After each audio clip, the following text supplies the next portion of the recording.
Olá a todos, o meu nome é João Borralho e vamos então iniciar o módulo de Microbiologia através da aula de Introdução ao Estudo das Bactérias e Diagnóstico Microbiológico. Estejam disponíveis depois para tirar qualquer dúvida via e-mail, estejam mesmo à vontade.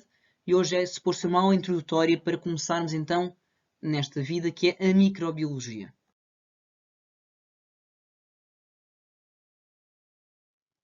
E para primeiro de tudo, temos que perceber o que é, de facto, a microbiologia. Tal como o nome indica, é a ciência que estuda tudo o que é micro e tem vida, nomeadamente bactérias, fungos, parasitas, vírus e até priões, por exemplo, apesar de não serem bem seres vivos, também vão ser abordados uma aula mais à frente. E antes de começarmos a aula propriamente dita, é importante falarmos sobre alguns nomes que marcaram a microbiologia ao longo dos tempos. Por exemplo, Leeuwenhoek, que realizou as primeiras observações de micro-organismos, observando nos seus estudos com o microscópio, alguns seres que se mexiam, aos quais lhe chamou animálculos, contribuindo assim, em grande parte, para a microbiologia da época, nomeadamente século XVII. Ignaz Semmelweis, outro médico bastante importante na história da microbiologia, que fez estudos num hospital de Viena, tentando perceber porque é que eles tinham dois blocos de partos, em que, num dos blocos, os partos eram realizados com o auxílio de enfermeiras parteiras e o outro com o auxílio de médicos e estudantes de medicina. E a verdade é que a mortalidade nos partos realizados por enfermeiras parteiras era muito inferior à dos estudantes de medicina e médicos. O que ele percebeu foi que os estudantes de medicina e médicos tinham autópsias antes, iam fazer autópsias antes da realização dos partos e iam diretamente para fazer os partos sem lavar as mãos. O que ele inferiu foi que talvez alguma coisa que estivesse nas pessoas que morreram, que provocou essa morte, pudesse ter passado para as grávidas e provocando então doença e respectiva morte. E o que ele introduziu foi o seguinte: lavar as mãos com uma solução com cloro até ficar sem cheiro a morto, pelo menos, não é? E iniciou então os princípios da sépsia. A verdade é que a mortalidade desceu claro que depois desta implementação desta regra, nos blocos de partos também com estudantes de medicina e médicos, quase ficando equivalente aos das enfermeiras parteiras.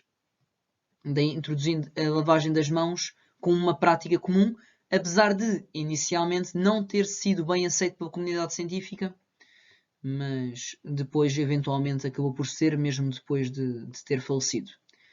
Pasteur, também um grande nome da microbiologia, que foi responsável pelo fim da doutrina da geração espontânea, fez vários estudos com meios líquidos de cultura bacteriana, esterilização de materiais, desenvolveu conceitos de virulência e atenuação, vacinação animal contra o carbúnculo e até vacinação humana contra a raiva, desenvolvendo também teoria dos germes. Um nome que é impossível de não mencionar dentro da microbiologia. Outro nome extremamente importante é o de Robert Koch, que já devem ter ouvido falar do bacilo de Koch, que é o bacilo da tuberculose, chamado Mycobacterium tuberculosis, mas também, muitas vezes, apelidado bacilo de Koch ou BK. Para além dos trabalhos com este bacilo, desenvolveu também os postulados chamados postulados de Koch, que representam a evidência de uma infecção, que consideram várias etapas, nomeadamente o mesmo micro-organismo tem que estar presente em todos os casos de doença para ser considerado micro-organismo etiológico dessa doença. Os micro-organismos são isolados dos tecidos do animal morto e têm de ser preparados uma cultura pura, e após esta cultura pura vão ser inoculados num animal suscetível, mas saudável. E depois a doença é reproduzida neste animal, adoecendo com a doença típica.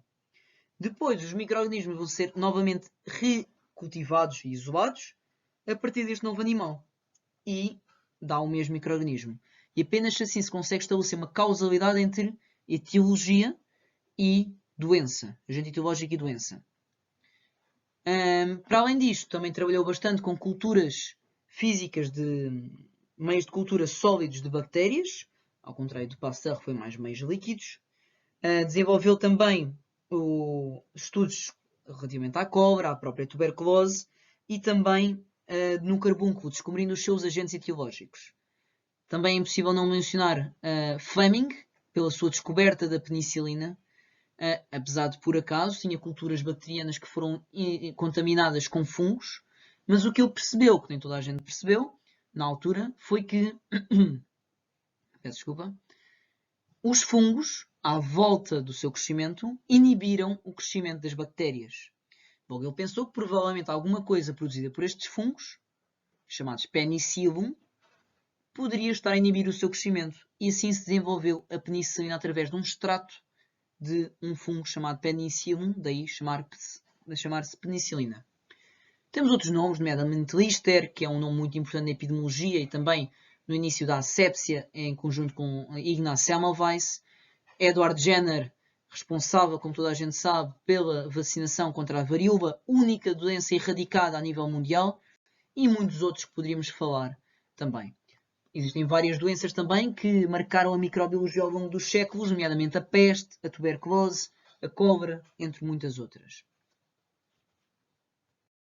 Só para perceberem o que eu vos disse há pouco sobre Ignaz Semmelweis e os estudos nas grávidas no Hospital de Viena, vemos aqui que a introdução da solução de lavagem das mãos diminuiu realmente a mortalidade na parte do bloco operatório dos médicos e estudantes de medicina.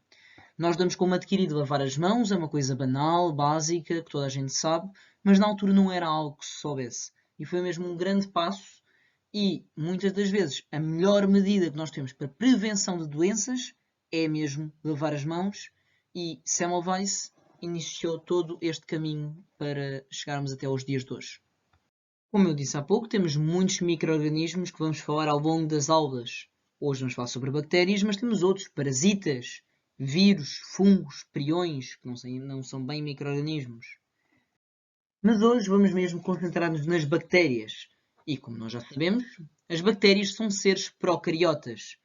São definidos por terem uma parede celular, depois uma membrana, têm DNA livre no seu citoplasma, apresentam cromossomas circulares, são seres haploides, muito mais pequenas que as células eucariotas, e a sua membrana citoplasmática não apresenta esteróis, exceto o Mycobacterium, nomeadamente, por exemplo, o Mycobacterium tuberculosis, o Mycobacterium lepra, por aí fora. Enquanto as células eucariotas, por distinção, são bastante maiores, são diploides, podem ter mitocôndrias e têm um núcleo individualizado com uma membrana nuclear envolvente, não é? Uma membrana celular à volta do núcleo. Por isso, bactérias procariotas, DNA livre, não têm núcleo, ok? E têm uma parede celular, são muito mais pequenas. As bactérias podem ser classificadas de várias formas. Se nós olharmos para a sua forma, ou seja, se são mais compridas, mais redondas, temos aqui as propriedades fenotípicas, como por exemplo a morfologia celular de uma bactéria. Se olharmos mais para os genes, eles podem ter diferentes características e aqui teremos as propriedades genotípicas. E se nós olharmos, por exemplo, para o crescimento bacteriano, algumas bactérias podem crescer melhor em ambientes mais ácidos, outras em ambientes mais alcalinos, ou seja, uma diferença do pH. Outras podem crescer em meios ricos em dióxido de carbono ou em oxigênio. Por exemplo, uma bactéria que não consegue crescer com oxigênio é uma bactéria com metabolismo anaeróbio obrigatório. E aqui olhamos então para o metabolismo bacteriano. Vamos começar então a falar das propriedades fenotípicas, nomeadamente a sua morfologia. E nós conseguimos distinguir vários tipos de morfologia de bactérias. Se são redondas, chamam-se cocos. Se são mais compridas, chamam-se bacilos.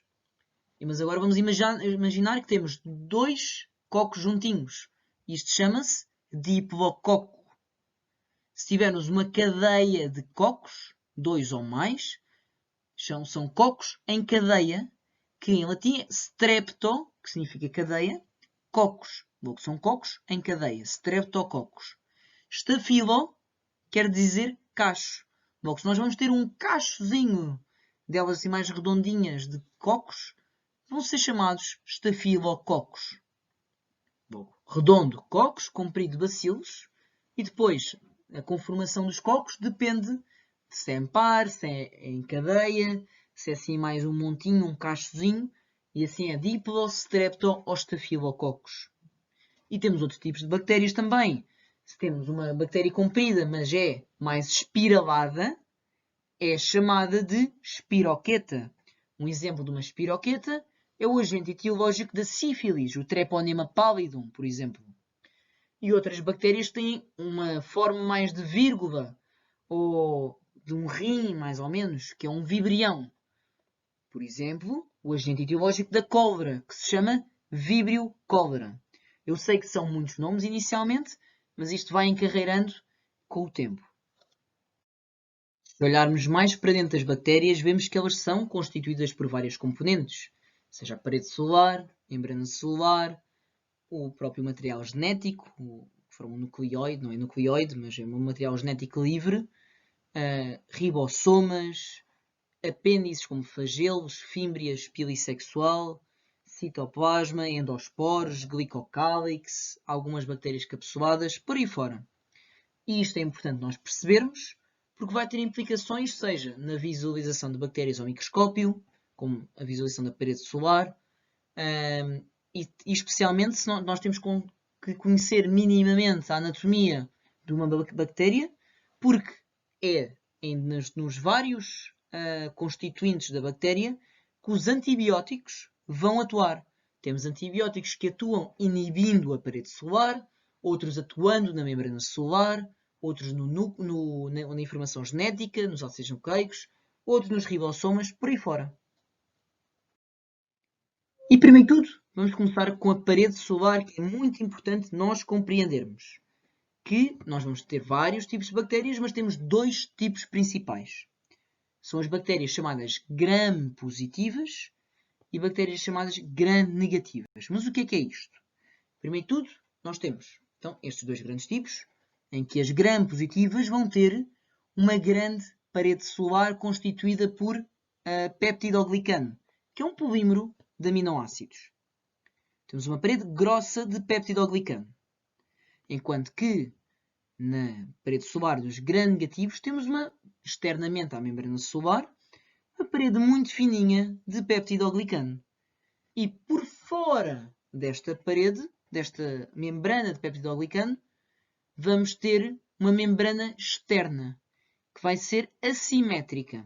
Internamente vai ser anfipática e externamente vai ter uma coisa chamada que é o LPS, ácido lipopolissacárido ou endotoxina, que é exclusivo das bactérias gram-negativas e é mesmo para saber se uma bactéria tem LPS ou LOS, é ácido lipopolissacárido ou ácido lipo-oligosacárido, quer dizer que esta bactéria é gram-negativa. Mas porquê que é isto gram-positivo ou gram-negativo? Isto quer dizer com a coloração que nós vamos atribuir num microscópio, ao corar para vermos as bactérias. As bactérias são incolores. Logo, é difícil de ver se uma bactéria é redonda, comprida, se não a corar. Claro que nós também temos exames com as bactérias não coradas, que vai ser o exame a fresco, vamos falar mais à frente. Mas a reação de Gram, que é uma coloração, é uma das bases mesmo da microbiologia que vamos ter que perceber mesmo muito bem. Apenas antes de explicarmos o Gram, vamos perceber que, para além do peptidoglicano e desta membrana externa, vamos ter outros constituintes da parede celular, nomeadamente ácido teicoico, ácido lipoteicoico, por aí fora. Algumas bactérias não são classificadas pela reação Gram porque também não têm sequer parede celular. Nomeadamente, micoplasma e clamídia não têm parede celular.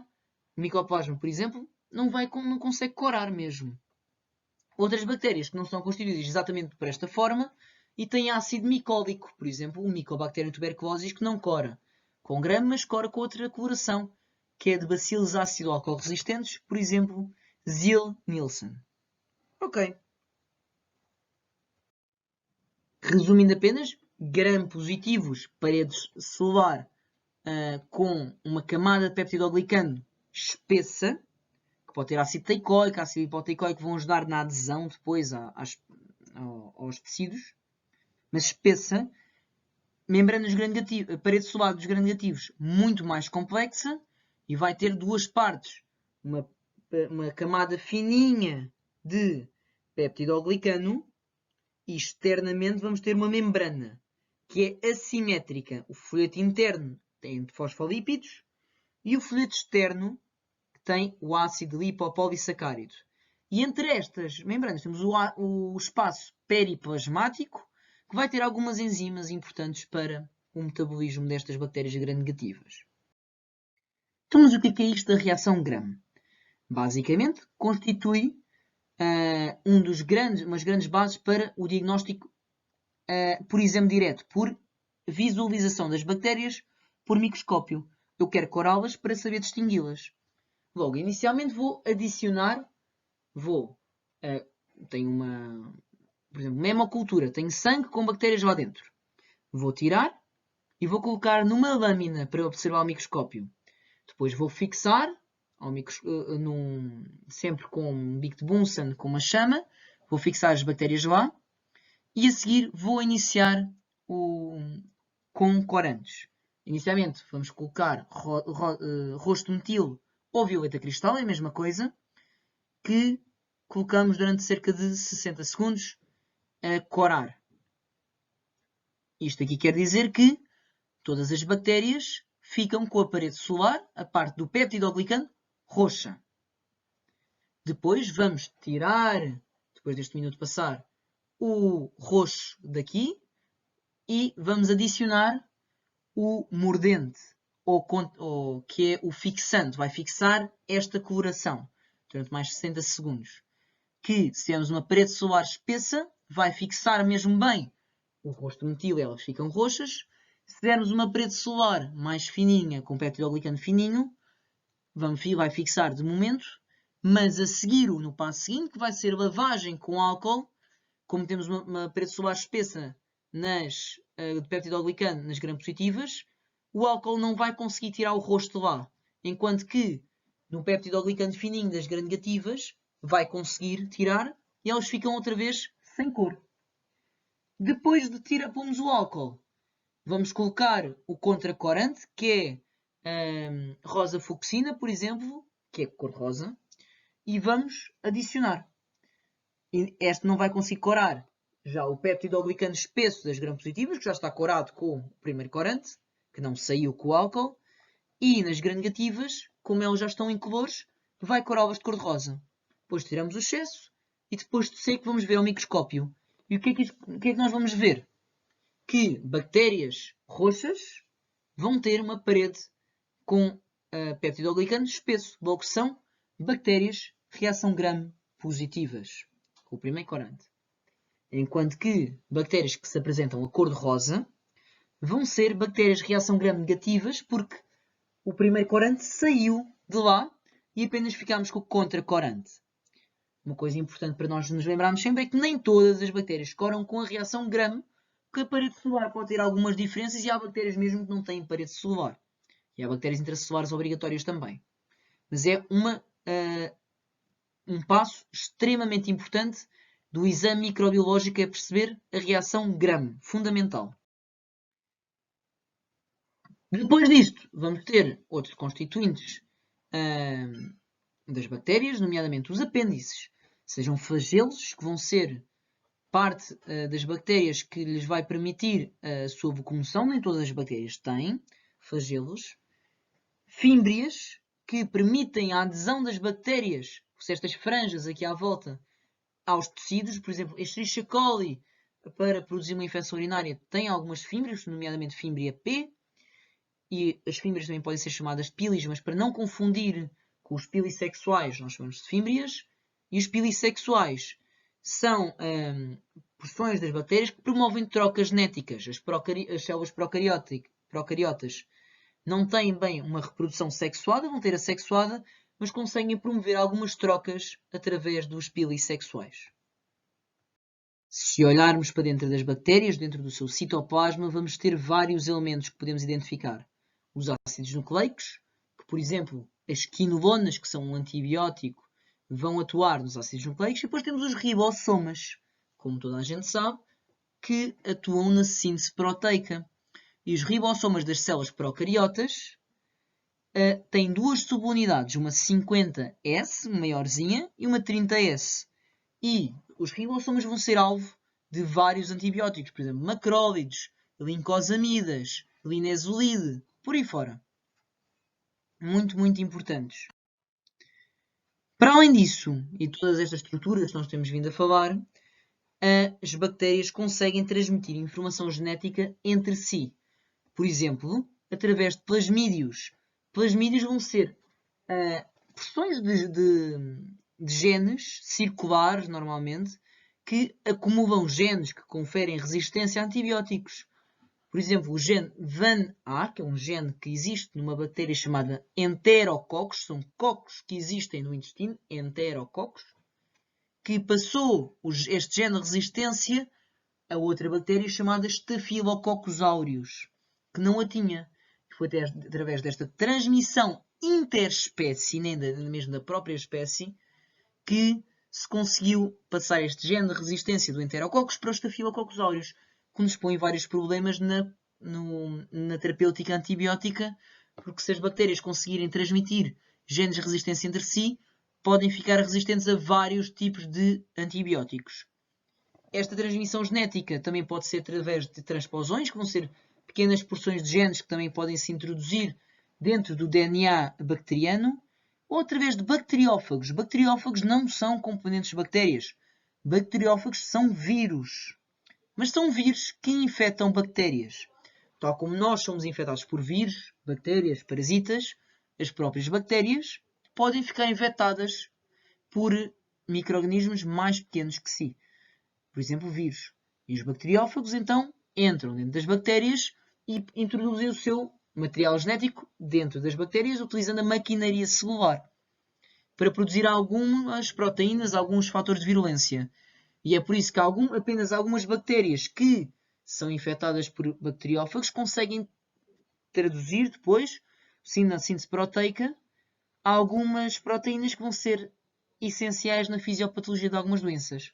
Por exemplo, a escarlatina apenas é provocada por Streptococcus pyogenes, que são infectadas por bacteriófagos que produzem uma toxina pirogénica. Só dando um exemplo. Mas depois temos outros. Temos bactérias que podem ter uma cápsula por fora da parede celular, conferindo uma resistência à fagocitose antifagocítica, ou mesmo a melhor adesão a alguns tipos de tecidos. Logo, os micro-organismos capsulados vão ser importantes, podem também infectar-nos com alguma gravidade, especialmente nos doentes sem baço, porque o baço é importante na defesa contra micro-organismos capsulados. Outras bactérias produzem esporos ou endosporos, que são elementos muito resistentes e que podem durar durante muito tempo, mesmo em condições muito agrestes. Daí que podem provocar resistência contra desinfetantes, contra características físicas, químicas, que nós tentamos impor-lhes. E também a produção de biofilme, por exemplo, Pseudomonas aeruginosa, que é um tipo de bactérias, é um bacilo, que é gram-negativo, consegue aderir a várias coisas, material, por exemplo, protésico, material mesmo de casa de banho, e depois cria um biofilme, logo uma camada à sua volta, assim, gordurosa, que impede a ação de desinfetantes, de antibióticos, por aí fora, dificultando a sua erradicação. Para além dos constituintes em si, também vamos ter algumas características morfológicas, não das bactérias em si, mas das suas colónias. O que é uma colónia? Vão ser várias bactérias a reproduzirem-se através da mesma célula-mãe. Vão ser um conjunto de bactérias que vão crescendo em várias dezenas e centenas e milhares e depois vão-se ver em algumas placas de meios de cultura que nós utilizamos para fazer crescer bactérias. Bom, primeiro temos colónias maiores do que outras. Logo, temos que avaliar o tamanho, a sua forma, que vão ser circulares, irregulares, como é que é. Se tem elevação, se não tem, se é plano, as margens são onduladas, lobuladas, seja como for. Se são diferentes cores, brancas, amarelas, pretas, por aí fora. A sua superfície, se é rugosa ou não. a densidade, a produção de pigmentos. Por exemplo, a pseudomose aeruginosa produz pigmentos, dando um exemplo. A hemólise, ou seja, alguns dos meios de culturas que nós utilizamos têm sangue. E, por isso mesmo, se tivermos alguns fatores de virulência que destroem o sangue à volta das bactérias, vamos ter diferentes padrões de hemólise, que vamos falar noutras aulas. E o próprio odor pode ser uma característica diferencial que nos ajuda a apontar para X bactéria ou outra. Isto aqui dá sempre um grau de probabilidade e para microbiologistas e patologistas clínicos experientes podem inferir logo algumas conclusões através da avaliação das próprias colónias. Para além das propriedades fenotípicas morfológicas, temos que também avaliar outras propriedades, nomeadamente as bioquímicas. O que é que isto quer dizer? Temos que avaliar se as bactérias produzem alguns tipos de proteínas, enzimas que lhes permitam sobreviver no meio, seja com oxigênio, seja com outra coisa qualquer, e também ter algumas vantagens contra o nosso sistema imunitário. Por exemplo, a catalase é uma das enzimas que permite as bactérias sobreviverem no meio com oxigênio, degradando o peróxido de hidrogênio em oxigênio e etc. Por exemplo, coagulase, que vai provocar coágulos, oxidase, por aí fora. Vão ser características que nós conseguimos avaliar na prática clínica, na prática laboratorial, aliás, e que nos apontam mais para uma bactéria e mais para outra. Para além das propriedades fenotípicas, temos as propriedades genotípicas, que olham então para o material genético e para a conformação antigénica também das bactérias. E aqui à cabeça vamos ter a PCR, que vai avaliar o DNA das bactérias. Por isso consegue ver diferente material genético e compará-las. Estes são exames mais caros, mais específicos, não se usam todos os dias na prática clínica, só se necessário. E sorologias que avaliam anticorpos anti-bactéria ou anti alguma proteína produzida pela bactéria, seja o que for. Ou que avaliam indiretamente a presença de uma bactéria. Para além das propriedades fenotípicas e genotípicas, também podemos avaliar o metabolismo. Ou seja, por exemplo, o oxigênio. Temos bactérias que conseguem sobreviver apenas com oxigênio, que vão ser chamadas bactérias aeróbias obrigatórias, por exemplo, o Mycobacterium tuberculosis, que necessita de oxigênio para crescer. Bactérias anaeróbias obrigatórias que com oxigênio morrem. Logo, só atuam e só sobrevivem e crescem em meios sem oxigênio, por exemplo, Clostridium, seja o Perfringens, seja o Difficile, etc. Depois vamos ter algumas que conseguem sobreviver com oxigênio ou sem oxigênio. Vão ser aeróbias ou anaeróbias facultativas, que crescem em ambas as situações. Por exemplo, os estafilococos. Depois vamos ter outras bactérias que vão ser chamadas as microaerofílicas, que conseguem sobreviver com oxigênio, mas apenas se for em baixas concentrações.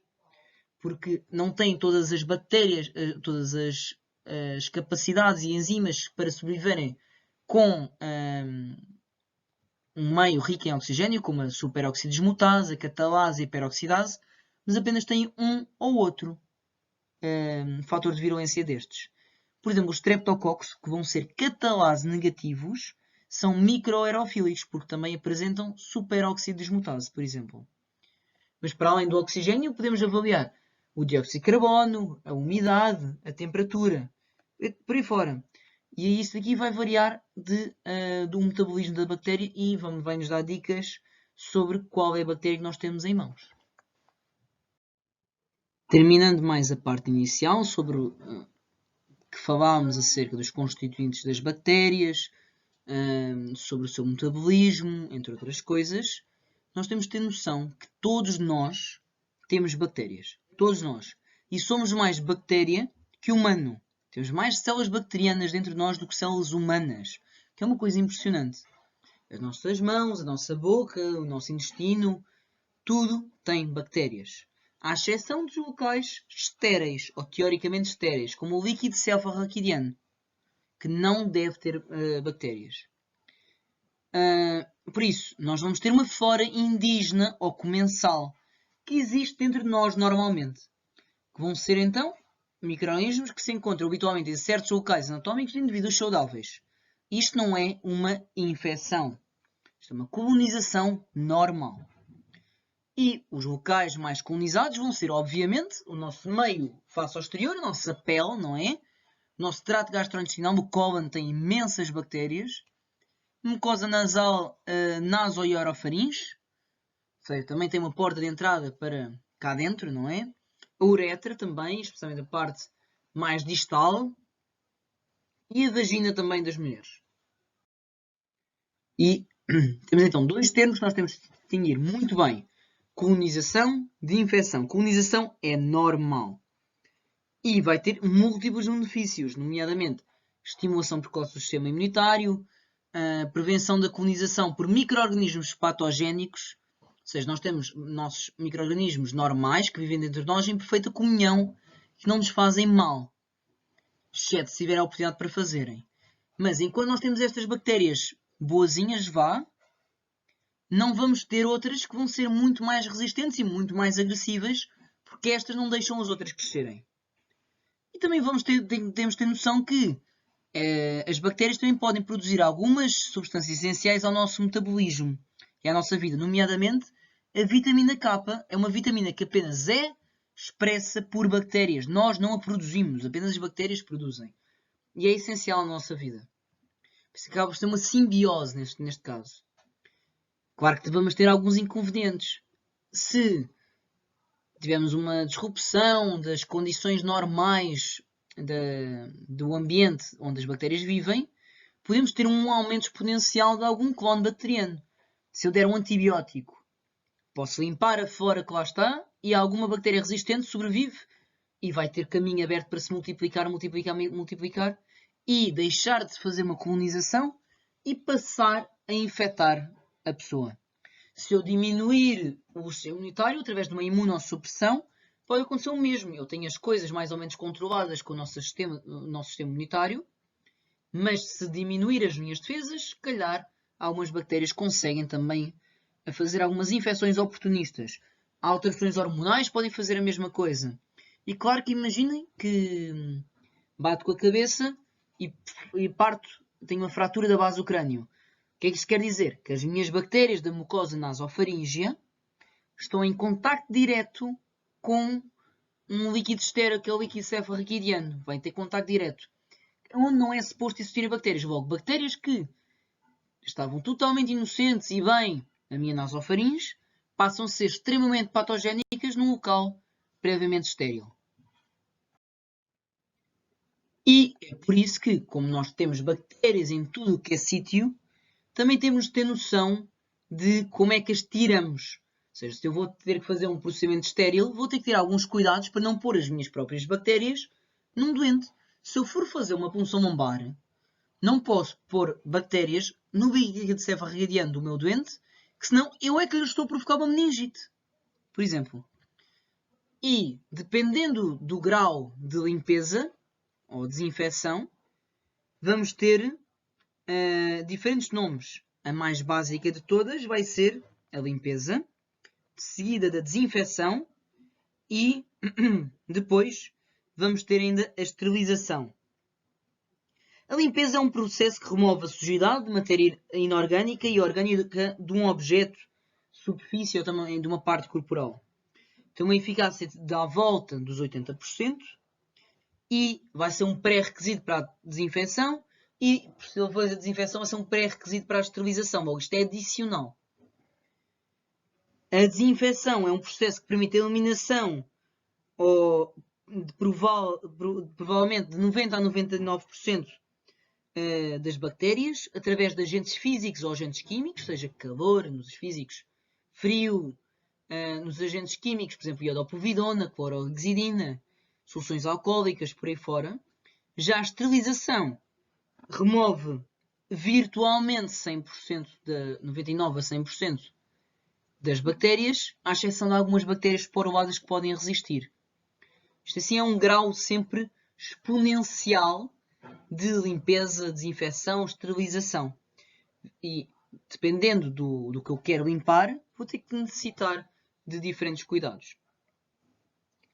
E também temos de ter noção de diferença entre desinfetante e antisséptico. Um desinfetante é algo para uma superfície inorgânica, uma bancada, seja o que for.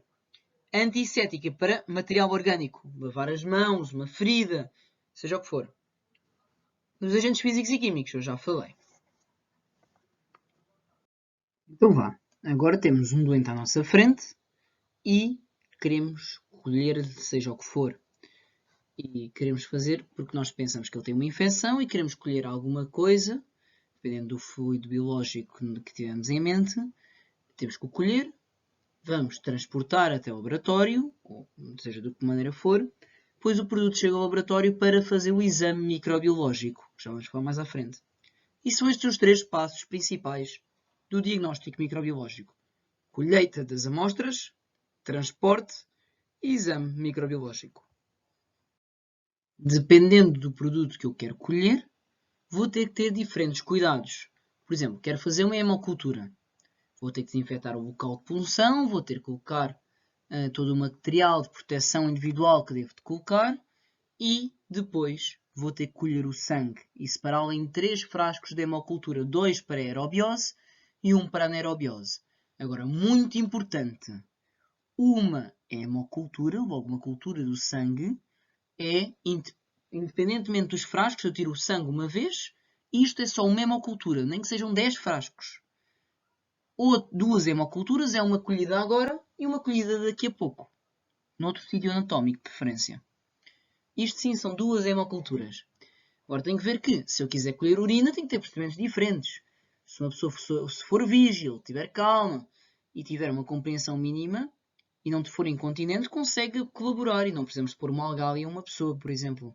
Podemos pedir para fazer técnica do jato médio, para desinfetar muito bem, temos que explicar, desinfetar muito bem a região, como desinfetar, dependendo se for mulher ou homem. Depois, começar a urinar, desperdiçar o primeiro terço, colocar o frasco de colheita de urina e aproveitar o segundo terço e depois desperdiçar o final, ficando com o jato médio, o segundo terço. Também temos outros, por exemplo, uma ferida, posso colher através de seringa, ou, apesar de ser muito menos rentável, através de uma zargatoa, que acaba por ser um cotonete gigante.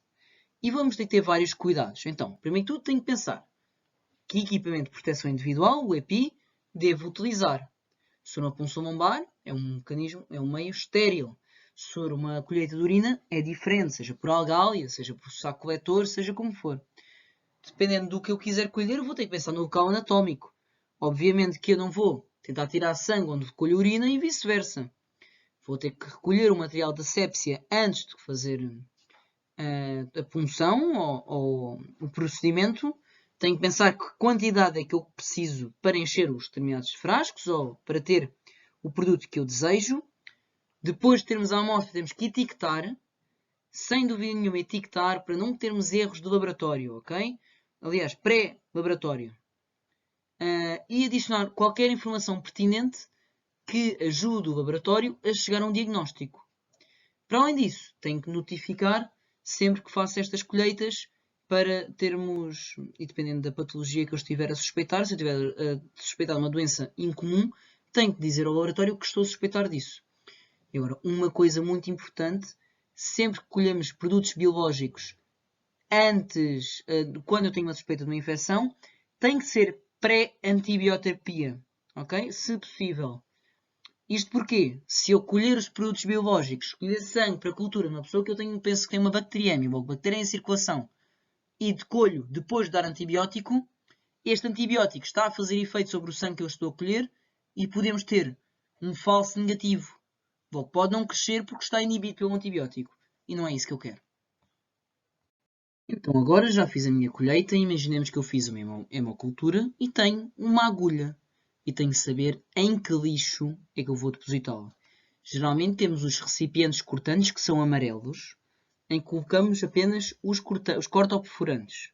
Depois, este lixo, que é perigoso, vai para o lixo do grupo 4, que vai ser um recipiente vermelho, corresponde a resíduos hospitalares específicos de incineração obrigatória, que leva então os cortoperfurantes e peças anatómicas identificáveis, entre outras coisas. Por exemplo, um baço que não vai para a análise, retirado, vai para o contentor vermelho. Um feto depois de um aborto também, por aí fora.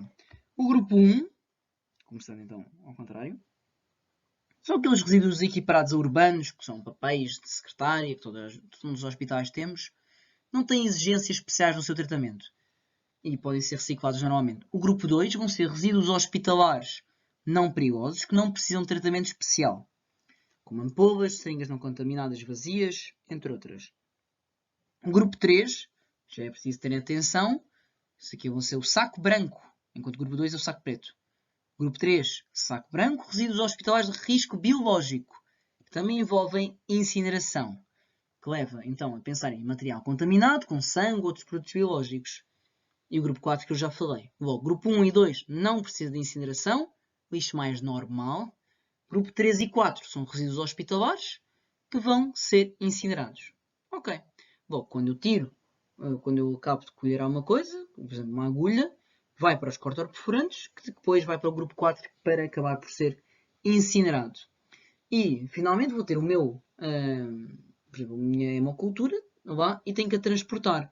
Dependendo do fluido biológico, há uns que vão precisar de refrigeração, outros não. Mas, continuando, enviamos através do meio de transporte para o laboratório e chega lá. E é lá que se vai começar o exame microbiológico, que vai ter várias etapas, nomeadamente exame direto, logo exame a microscópio, okay, que vai observar diretamente as bactérias e os tecidos, exame cultural, logo vou deixar as bactérias a marinar, a crescer de um dia para o outro, ou vários dias, provas de identificação bioquímicas em que eu vou ver se elas produzem coagulase, catalase, oxidase, por aí fora. Depois temos o TSA, que é o teste de suscetibilidade aos antimicrobianos, que me permite ver com discos de antibióticos que se as bactérias crescem, não crescem, logo se são resistentes ou suscetíveis ao antibiótico. Mas antes disto tudo, tenho que olhar para a amostra. Se eu tiver um líquido cefalorraquidiano, que normalmente é límpido, se eu estiver turvo, penso, provavelmente pode ser uma infecção bacteriana. É uma suspeição, mas que nos dá pistas, ok? Por aí fora. Então vá. O primeiro passo do diagnóstico microbiológico é então o exame direto, que é o que eu vou ver ao microscópio. E se eu não corar as bactérias, elas não vão ter cor, vão ser incolores, não é? E isto vai servir para algumas coisas, nomeadamente avaliar a qualidade da amostra, consigo perceber se as bactérias conseguem mover, mais ou menos, e se vejo ovos de parasitas, quistes de parasitas, por aí fora. Mas, de facto, muito, muito, muito importante, vai ser a coloração. Pode ser coloração simples, que apenas avalia se são redondas, se vão ser compridas, ou cocos, bacilos, através do uso do metileno. Também há alguns corantes também pode corar alguns parasitas, por exemplo. Mas hoje estamos a falar de bactérias e vamos ter depois colorações diferenciais, que vai te permitir distinguir estruturas. Isto é, por exemplo, a reação Gram, que nós já falámos, podemos distinguir então em gram positivas, gram negativas. Outra coloração, por exemplo, Ziehl-Neelsen para micobactérias, por exemplo, Mycobacterium tuberculosis. O que nós temos que perceber é que o exame direto vai ter importância variável dependendo do produto biológico em questão. É totalmente diferente eu dizer que está a crescer uma bactéria gram-positiva no líquido cefalorraquidiano do que dizer que está a crescer uma bactéria gram-positiva num exudado da orofaringe. Isto porquê? Porque é completamente normal termos bactérias gram-positivas na orofaringe a dar com pau. Não tem problema nenhum. Agora, numa meningite em que nós temos um líquido cefalorraquidiano que supostamente é estéril, não é normal ter qualquer crescimento lá. Logo, todo o crescimento no líquido cefalorraquidiano tem que ser valorizável, seja uma contaminação ou uma infecção.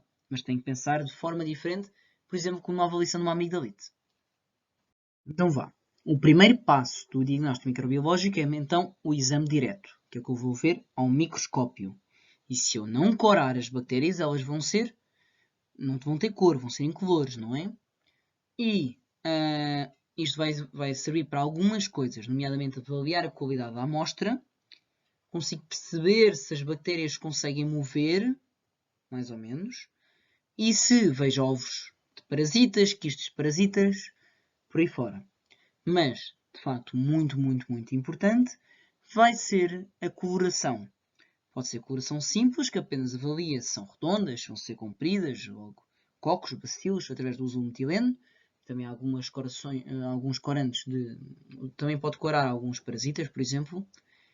Mas hoje estamos a falar de bactérias e vamos ter depois colorações diferenciais, que vai te permitir distinguir estruturas. Isto é, por exemplo, a reação Gram, que nós já falámos, podemos distinguir então em gram positivas, gram negativas. Outra coloração, por exemplo, Ziehl-Neelsen para micobactérias. Por exemplo, Mycobacterium tuberculosis. O que nós temos que perceber é que o exame direto vai ter importância variável dependendo do produto biológico em questão. É totalmente diferente eu dizer que está a crescer uma bactéria gram-positiva no líquido cefalorraquidiano do que dizer que está a crescer uma bactéria gram-positiva num exudado da orofaringe. Isto porquê? Porque é completamente normal termos bactérias gram-positivas na orofaringe, a dar com pau. Não tem problema nenhum. Agora, numa meningite em que nós temos um líquido cefalorraquidiano que supostamente é estéril, não é normal ter qualquer crescimento lá. Logo, todo o crescimento no líquido cefalorraquidiano tem que ser valorizável, seja uma contaminação ou uma infecção. Mas tem que pensar de forma diferente, por exemplo, com uma avaliação de uma amigdalite. E nós já falámos disto, o exame direto permite então distinguir em formas cocos, bacilos, piroquetas, vibriões. E nós já falámos disto, o exame direto permite então distinguir em formas cocos, bacilos, piroquetas, vibriões. E então temos aqui os corantes, o rosto metilo, depois temos o mordente, ou bugol, vamos ter o álcool e depois o contracorante com rosa fucsina. E as bactérias gram-positivas com uma parede solar espessa acumulam o primeiro corante, ficam roxas. E as com parede solar fina, de peptidoglicano, o álcool vai tirar o roxo, logo ficam com o contracorante que é rosa. Logo, gram-positivo, roxo, gram-negativo, rosa. E, então, temos aqui os corantes, o rosto metilo, depois temos o mordente, ou bugol, vamos ter o álcool e depois o contracorante com rosa fucsina. E as bactérias gram-positivas com uma parede solar espessa acumulam o primeiro corante, ficam roxas. E as com parede solar fina, de peptidoglicano, o álcool vai tirar o roxo, logo ficam com o contracorante que é rosa. Logo, gram-positivo, roxo, gram-negativo, rosa. E é assim que vemos no microscópio. À esquerda temos aqui os gram-positivos e à direita os gram-negativos. Ok, passamos agora então o exame direto para o exame cultural. Nós vamos querer fazer crescer bactérias no laboratório. Logo, vamos ter que dar condições às bactérias de nutrição, temperatura, de pH, para permitir o seu melhor crescimento possível. E vamos ter vários tipos de meios de cultura. Os não seletivos, seletivos e diferenciais. Tal como o nome indica, não seletivos permitem praticamente o crescimento de qualquer bactéria, à exceção das fastidiosas. O que é um micro-organismo fastidioso? É que é mais exigente, que precisa de certas características para permitir o seu próprio crescimento. Não cresce em qualquer coisa. Os meios seletivos, que vão inibir o crescimento de algumas bactérias e permitir apenas que algumas bactérias consigam crescer naquelas condições, e os meios diferenciais conseguem, dentro do mesmo meio, distinguir diferentes tipos de bactérias. Agora, um meio pode ser não seletivo e diferencial, e seletivo e diferencial, sem problema nenhum. E quando olhamos para uma cultura, podemos observar todas estas características que eu mostro aqui. Este slide já foi introduzido antes. E então o que é que conseguimos observar num exame cultural bacteriano? Qual é o tamanho da colónia? a sua forma, são mais circulares, irregulares, etc. Se são planas, elevadas, se têm umas margens mais bem definidas ou não, a sua cor, a superfície, se é rugosa, se é mais mucosa, como é que é, a sua densidade, se produz algum pigmento, por exemplo, Pseudomonas aeruginosa é uma bactéria produtora de pigmentos. O padrão hemolítico em redor da colónia bacteriana, beta, alfa e gama hemólise, e também o próprio odor, o cheiro que é emanado pela cultura bacteriana, que pode dar pistas para a bactéria em questão. Uma coisa que nós não nos podemos esquecer é que quando nós temos uma cultura em crescimento, temos vários fatores que contribuem para o melhor ou pior crescimento da bactéria, seja condições de oxigênio, dióxido de carbono, umidade e temperatura. Logo, temos que dar estas características para que as bactérias consigam crescer adequadamente. E uma coisa muito importante é que eu não posso dizer que não há crescimento bacteriano se não der tempo para ele acontecer. Ou então se passar tempo demais em que eu já consumir o meio todo e não vamos ter depois tempo para... já passou o tempo do seu maior crescimento e já estamos na fase de morte.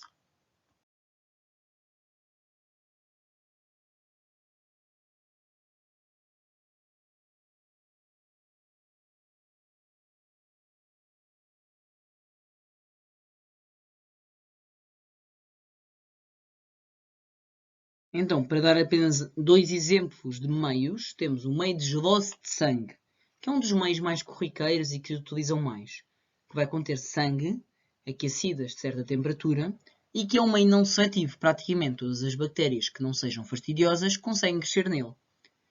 Mas vai ter outra característica, é que vai ser diferencial porque conseguimos avaliar se as bactérias são beta-hemolíticas, alfa-hemolíticas ou gama-hemolíticas, consoante o seu padrão de hemólise. Beta-hemolíticas quer dizer que degradam completamente a hemoglobina à sua volta. Logo, vamos ver um halo transparente à volta das bactérias que são beta-hemolíticas. Alfa-hemolíticas temos uma degradação parcial da hemoglobina. Logo, vamos ter um tom esverdeado da biliverdina que é libertada. Logo, vamos ter, em vez de transparente, as alfa-hemolíticas vão ser esverdeadas. E as gama-hemolíticas, ou a ausência de hemólise, não provocam hemólise. Daí que temos um meio não seletivo e diferencial para o grau de hemólise. Já o meio de McConkey é um meio seletivo para bactérias gram-negativas e enterococos. Porquê? Porque é um meio rico em sais biliares, logo, apenas as bactérias que estão habituadas a estes meios conseguem lá sobreviver. E quais são as bactérias que estão habituadas a sais biliares? São as que existem no intestino. Eu digo já que a maior parte das bactérias intestinais são bacilos gram-negativos, entéricos, porque existem lá. E, tal como o nome indica, pensem, enterococos vão ser os cocos que existem no intestino. Logo, se eles existem no intestino, estão habituados a sais biliares, logo, crescem em McConkey e vão ser a exceção, logo, o único gram positivo que cresce em McConkey. Para além são só bacilos gram-negativos. Para além de seletivo, é diferencial porque avalia a fermentação ou não fermentação da lactose. Ou seja, para além de ter sais biliares, o McConkey também vai ter lactose e um indicador de pH. O que é que isto quer dizer? Que se nós tivermos uma bactéria que fermenta a lactose, vamos ter aumento da produção de ácido. Logo, o meio vai assumir uma cor rosada, fica rosa. Para o mais ácido, pH mais baixo, o pH fica... o indicador de pH torna o meio rosa. Se tivermos uma bactéria não fermentadora da lactose, o meio fica igual, transparente ou amarelado. Assim como nós vemos na imagem. Logo à esquerda, cor de rosa, fermentador da lactose. E à direita, não fermentador da lactose. Depois temos os resultados da cultura bacteriana. Podemos ter uma de duas coisas. Uma cultura pura, logo apenas de um micro-organismo em que as colónias são todas iguais. Logo só temos um micro-organismo ali. Ou uma cultura mista, em que vamos ter várias colónias diferentes. Isto aqui, depois de face estes resultados, temos que interpretar o que é que isto quer dizer. Vamos ver, eu colhi adequadamente os produtos, houve uma contaminação de fora, ou estou à espera que isto seja normal. Se eu vir 3 bactérias diferentes no líquido cefalorraquidiano, se calhar foi uma contaminação. Se eu vir numa coprocultura, ou seja, de fezes, uma cultura mista é totalmente normal, porque nós temos várias bactérias diferentes lá. Por isto aqui tem que se depois pensar e valorizar, dependendo do caso. Passando do exame cultural, então, para as provas de identificação bioquímicas, e não só, vamos ter as provas de bioquímicas, seja catalase, coagulase, oxidase, por aí fora, as provas serológicas com anticorpos e as provas moleculares com reação de PCR, por exemplo. Finalmente, o TSA. Só uma coisa. Em relação às provas de identificação bioquímicas, há que ter noção que a maior parte das provas de identificação são feitas por métodos semi-automatizados e não se vê individualmente cada uma das características, à exceção de algumas delas. Daí que estes métodos já são mais rápidos do que antigamente. O TSA também vamos ter vários métodos para o fazer. O método mais antigo é o método por discos de Kirby-Bauer. É um método em que se colocam vários discos e depois vamos comparar através com tabelas que já têm números e já estão estudados a partir de que tamanho é que se considera resistente, a partir de que tamanho é que se considera suscetível do disco e do alvo à volta do disco. E através da consulta destas tabelas conseguimos ver um padrão de resistência e suscetibilidade das bactérias a certos antibióticos. O E-teste, vamos ter uma concentração crescente numa tira de antibiótico. Uma concentração crescente. Logo, eu consigo perceber qual é a concentração inibitória mínima. Logo, quando o alvo intercepta a tira de antibiótico, o que é que isto quer dizer? Que é o mínimo de antibiótico que eu consigo dar, in vitro, para inibir o crescimento das bactérias. Isto é o MIC, ou SIM, que é crescimento inibitório, ou seja, concentração inibitória mínima. E apenas consegue ver através do E-teste, que é um teste mais caro, comparativamente ao de Kirby-Bauer. E agora vamos supor, temos uma situação urgente e não sabemos bem o que é que devemos de fazer. E, por exemplo, uma endocardite, uma meningite, uma pneumonia, uma bacteriémia, em que por exemplo, a meningite eu tenho que adequar o meu tratamento logo ao gramo. Logo, eu envio, colho os produtos que eu quero, de preferência pré-antibioterapia, sempre que possível, envio para o laboratório. Eu até posso já ter começado empiricamente uma medicação e, se me disser, ok, o laboratório diz que está a crescer um bacilo gram-positivo, ou um bacilo gram-negativo, ou um coco gram-positivo, isto aqui vais-me suspeitar, se eu tiver noção quais são os micro-organismos mais comuns de cada doença, qual é o micro-organismo em questão. Isto aqui pode influenciar a decisão terapêutica. E não se esqueçam nunca de colher produtos pré-antibioterapia. É para fazer sempre. E uma regra imprescindível de qualquer coisa é lavar sempre as mãos. Antes de ver o doente, depois de ver o doente, antes de fazer um procedimento, por aí fora. É a medida que mais previne a transmissão de doenças. E pronto. Terminamos. Qualquer dúvida, não hesitem mesmo em contactar. Estou cá para ajudar. Boa sorte.